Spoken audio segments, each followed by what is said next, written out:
Sometimes you see these family people, they are very, very wicked. They are dead spirit. They be vampires.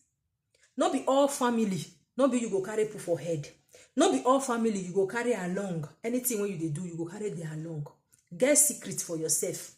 Not be everything when they happen to you here. Not be all your progress you go to share with your brothers and your sisters. Not be all your progress you go to share with your cousins, your aunties.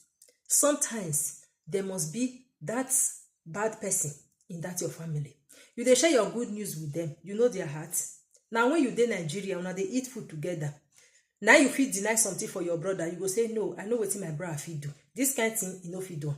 The day when you leave your family, enter abroad, now that day you turn to stranger for where they dey. Now truth I dey tell you, either you take it or you leave it. Now that day you turn to stranger. They know they use that eye of one blood till they look you anymore. They look you as outsider. That's why if they call you, they ask you money. If you say you no get, you go see who want they go juju, go they go juju. That's why a lot of people for this abroad here today, if they tell you what your family don't do, then you go open mouth. The story of Ifunanya that day, not shock everybody. It not shock everybody. Now your own papa blood brothers and sisters, now they doing that kind of thing. I know say a lot of una still they pass through that one today, but just be very careful. Everybody when cry come meet you for your family, no be you go help. If they cry come meet you, you too cry come meet them. Ooh, yes, because this life now who no man in the buy.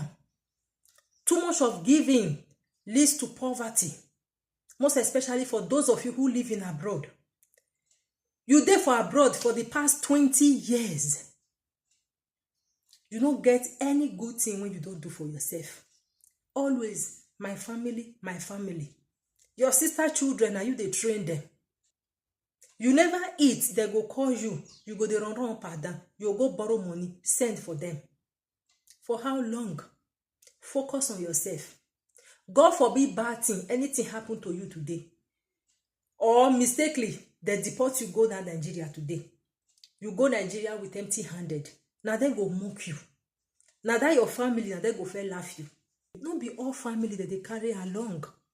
If you see some people today that they play with their family, they laugh with their family. No, don't use yourself to compare them. Look your background, where you for the come. Not be all family that they carry along. There are some family, they are very wicked in nature. No matter anything when you do for them, they can never be satisfied. As far as you did for this abroad, yeah, they just expect you. You must come home, come open business for them, come build house for them, buy car for them. Just be very careful. But remember, not to make you not help your family. Help them when you feel like. Don't let anybody pressure you to help your family. I want to share this video. Thank you.